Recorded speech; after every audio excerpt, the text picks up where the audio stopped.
एक जानिब ईरान तो दूसरी जानिब हिजबुल्लाह। हिजबुल्लाह ने ताज़ा तरीन कार्रवाइयों में इसराइल का हेलीकॉप्टर मार गिराया, जिसमें कई कमांडर हलाक हो गए। आमिर रज़ा से इस ताज़ा तरीन सूरत के बारे में बात करते हैं। आमिर भाई, हिजबुल्लाह भी ताबड़तोड़ हमले कर रही है। देखिए, ये पहले से तय था कि ईरान पर अगर हमला होगा तो ईरान की जो प्रॉक्सीज़ हैं वो अपनी अपनी जैसे हौज़ीज़ हैं वो अभी तक सामने नहीं आए हैं, हाँ जी, लेकिन वो उन्होंने आना है सामने बिल्कुल। और वो आएंगे सऊदी अरब की तरफ। मैं वैसे बताना चाह रहा था कि वो भी अभी मौजूद हैं। इसके बाद हिजबुल्लाह है। हिजबुल्लाह ने लेबनान से जो है हमलों का आगाज़ किया और इन्होंने जिस तरह से हमने बताया था कि मराका टैंक तक तबाह कर हाँ दिए। जी, उस दिन उसके 4 या बाद 5 अमेरिका टैंक तबाह किए थे 4 इन्होंने, टैंक्स जो 4। थे तबाह किए थे और उनके कई फ़ौजी जो थे यहूदियों के वो मार दिए थे। हुँ, इसके बाद यहूदियों ने एक बड़ा ऑपरेशन करने का ऐलान किया और कहा कि तमाम बस्तियां खाली कर दी जाएं।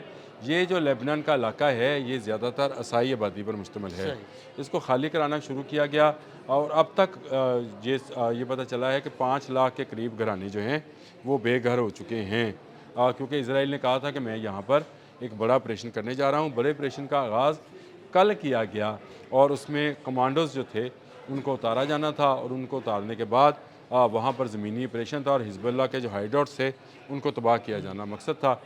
ये 4 हेलीकॉप्टर्स जो थे इन्होंने इस कार्रवाई का आगाज़ किया। बबलक के इलाके में जो मशरकी इनका इलाका है, पहाड़ी इलाका हाँ है, जी, उसमें इस कार्रवाई का आगाज़ किया गया था। लेकिन एंटी एयरक्राफ्ट जो मिज़ाइल है मिसाइल उसके ज़रिए से एक हेलीकॉप्टर को गिरा लिया गया। और एक से जो बाकी कमांडोज़ तीनों भाग गए। 3 भाग गए, लेकिन एक से मज़ीद कमांडोज़ उतरे थे, हुँ, उनको हलाक कर दिया गया। हुँ, हिज़्बुल्लाह पहले से तैयारी में था बिल्कुल। और उसने अपने हाइडआउट्स को इस तरह से बना रखा था कि उनको सैटेलाइट्स जो हैं उस तरह से डिटेक्ट नहीं कर सके। ये समझे कि ये इलाका खाली है, लेकिन इस हमले की पेशगी इतला जो है वो वो उन हिज़्बुल्लाह तक तक पहुँच चुकी थी। मौजूद थी। अब वो क्या सिस्टम है कि उसको पेशगी इतला पहुँची थी और किस तरह से उन्होंने ख़ुद को हिडन किया या छुपाया सैटेलाइट से भी, और वो उस वक्त तक सामने नहीं आई जब तक हेलीकॉप्टर जो है ज़मीन पर नहीं आए। हुँ, 3 हेलीकॉप्टर जो हैं वो तो भाग गए, लेकिन 2 हेलीकॉप्टर्स में मौजूद तकरीबन 60 के करीब कमांडोज़ जो हैं वो मारे गए हैं। 60 कमांडोज़ 60 मारे गए। कमांडोज़ जो हैं और ये बहुत बड़ी तादाद है अगर आप इसको इस तनाज़र में देखें। जो अभी तक इतलात है मैं उसकी बात कर रहा हूँ, हुँ, 60 कमांडोज़ के या 60 लोगों के मरने की इतला जो है वो आ रही है। हिज़्बुल्लाह का हर हमला जो है वो कामयाब जा रहा है। इस वक्त तक इसराइल उसको उस तरह से नुकसान नहीं पहुँचा पा रहा। एक तरफ ईरान, आपने बिल्कुल सही लफ्ज़ इस्तेमाल किया, एक तरफ से ईरान हमलावर है हुँ। मिसाइल्स की सूरत में और दूसरी तरफ से हिज़्बुल्लाह ने अपने रॉकेट्स के हाँ जी, साथ इसमें हिज़्बुल्लाह ने नाक बहुत में से दम रॉकेट्स भी दागे हैं हिज़्बुल्लाह ने। नाक में दम कर रखा है। तो इसराइल इस तरफ से भी फंस रहा है जंग के हुँ, अंदर। तो ये मेरा ख़्याल है ईरान के लिए मज़ीद रिलीफ़ होगा कि उनका हेलीकॉप्टर इस तरह से मार गिराया जाना, जो कि जदीद तरीन जो है गनशिप हेलीकॉप्टर था और मुख्तलिफ़ कमांडोज़ को लेकर वो बबलिक के इलाके में आया था, जिसको हिज़्बुल्लाह ने निशाना बनाया, कामयाबी से निशाना बनाकर इसको तबाह कर दिया। इससे पहले वो टैंक्स तबाह कर चुके हैं। तो इसका मतलब ये है कि ज़मीनी जंग जो कि इसराइल लेबनान में लड़ना चाहता था, मेरा ख़्याल है अब वो टल जाएगी। हुँ, अब वो नहीं आएगा इस तरफ, और अगर वो लेबनान की आबादियों पर हमला करेगा तो उसका नुकसान भी इसराइल ही को होने वाला है, क्योंकि इससे वो जो तासर है कि इसराइल जो है वो हिज़्बुल्लाह की कार्रवाइयों का हाँ जी। शिकार है, वो ख़त्म हो हाँ जाएगा जी, बिल्कुल। और उल्टा लेबनान गवर्नमेंट जो है वो दबाव में आएगी कि वो इसका जवाब दे। जी, तो मेरा बिल्कुल। ख़्याल है हिज़्बुल्लाह की बहुत ज़बरदस्त कार्रवाई है जिसमें उन्होंने इनका हेलीकॉप्टर गिराया है। और ये अगेन मैं बताऊँ आपको कि ये पेशगी इतलात जो हैं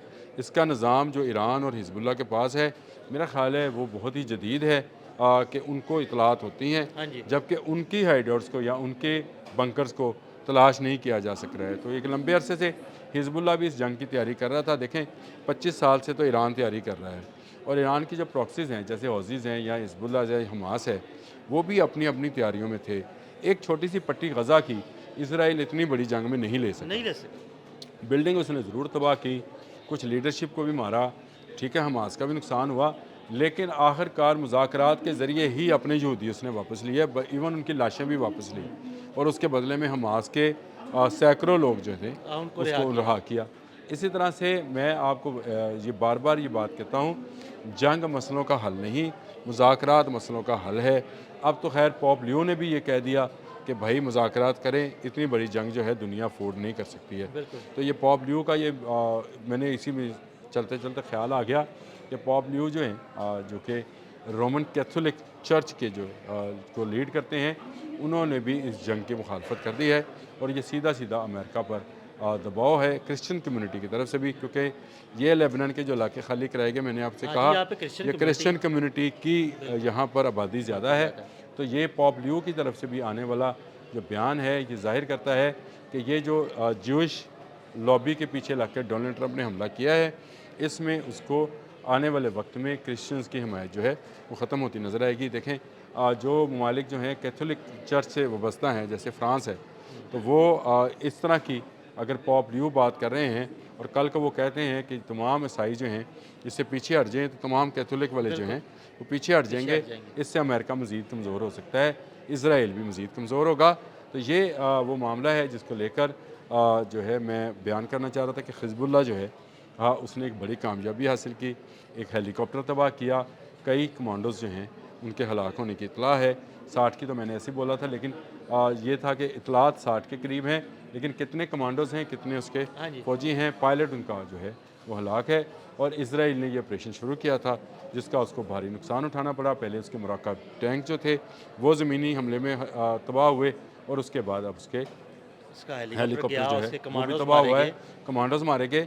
और मैं ये समझता हूँ कि ये उसका मोराल मज़ीद नीचे जाएगा। आमिर भाई, अब हिजबुल्लाह के साथ साथ हौसियों का भी हम सुन रहे थे कि वो भी मैदान में आ रहे हैं, लेकिन अभी तक उनकी जानिब से कोई कार्रवाई सामने नहीं आई। देखिए, हौसी अपने कार्रवाई करते हैं यमन के रास्ते से सऊदी अरब के ऊपर, और अभी तक क्योंकि अरब में कोई ऐसा मामला है नहीं, जिस दिन वहाँ से अगर हौसियों के ठिकानों पर हमला होगा तो वो उसकी जवाबी कार्रवाई करेंगे। देखें, एक बात तो तय है कि हिजबुल्लाह पर हमला हुआ, हिजबुल्लाह ने जवाब दिया, ईरान पर हमला हुआ, ईरान ने जवाब दिया, हौसियों पर हमला होगा, लेकिन अपनी पूरी कुव्वत को ईरान कभी भी एक ही वक्त में इस्तेमाल नहीं करेगा। वो बारी बारी वो इंतज़ार करेगा। वो कई जगहों पर वो हमले कर रहा है, कई जगहों पर वो इंतज़ार कर रहा है। देखें, आहिस्ता आहिस्ता मिडल ईस्ट के अंदर क्राइसिस बढ़ेगा, पानी का, खुराक का, अद्वियात का। और ये क्राइसिस ईरान के इल्म में है कि यह क्राइसिस बढ़ता चला जाएगा। उसकी बुनियादी वजह यह है कि ईरान को बहुत सारे मुल्क जो हैं वो एक बॉर्डर्स के साथ जुड़ा हुआ मुल्क है, जबकि ये ममालिक जो हैं ये आपने हुर्मुज़ इनकी लाइफलाइन है। 90% इनकी जो ट्रेड है, इनकी खुराक है, इसी आपने हुर्मुज़ से गुजरती है, और उनके वाटर प्लांट्स जो हैं उन पर ईरान हमलावर है। तो अगर ये मामला और आमिर भाई, उनके वाटर प्लांट पर हमलावर है, अगर उनके वाटर प्लांट तबाह कर दिए गए तो वो तो पानी के बिल्कुल पीने का पानी से भी तो मैं कह गए। रहा हूँ कि वो इन पर इस तरह से हमलावर है कि वो इंतज़ार में और मौके के इंतज़ार में रहता है। आपने हौसियों का सवाल किया था, तो मैंने कहा हौसियों को वो उस वक्त इस्तेमाल करेगा जब सऊदी अरब डायरेक्टली ईरान पर हमलावर होने की बात करेगा। अभी तक सऊदी गवर्नमेंट ने हमला कोई ऐसा किया नहीं है। तो अगर सऊदी गवर्नमेंट ने हमला नहीं किया तो उन पर हमला नहीं होगा। लेकिन याद रखिए, अगर सऊदी अरब ने ये हमाकत की तो उसका जवाब हौसी देने आएंगे, और ये जंग मज़ीद फैलती चली जाएगी। पहले ही ये ख़त्े के बहुत सारे ममालिक में फैल गई है। अभी हमने एक व्लॉग किया था जिसमें मैंने बताया कतर, बहरीन, कुवैत, इराक़, कौन सा मुल्क है जिस पे हमला नहीं हुआ। तो ये अगर जंग मज़ीद फैली तो नुकसान इन इत्तेहादियों का होगा जो अमेरिका के साथ मुतहद है। बहुत शुक्रिया आमिर भाई। आमिर भाई ने ताज़ा तरीन सूरत हाल से आपको आगाह किया। अदील अहमद और आमिर रज़ा को इजाज़त दीजिएगा। अल्लाह हाफ़िज़।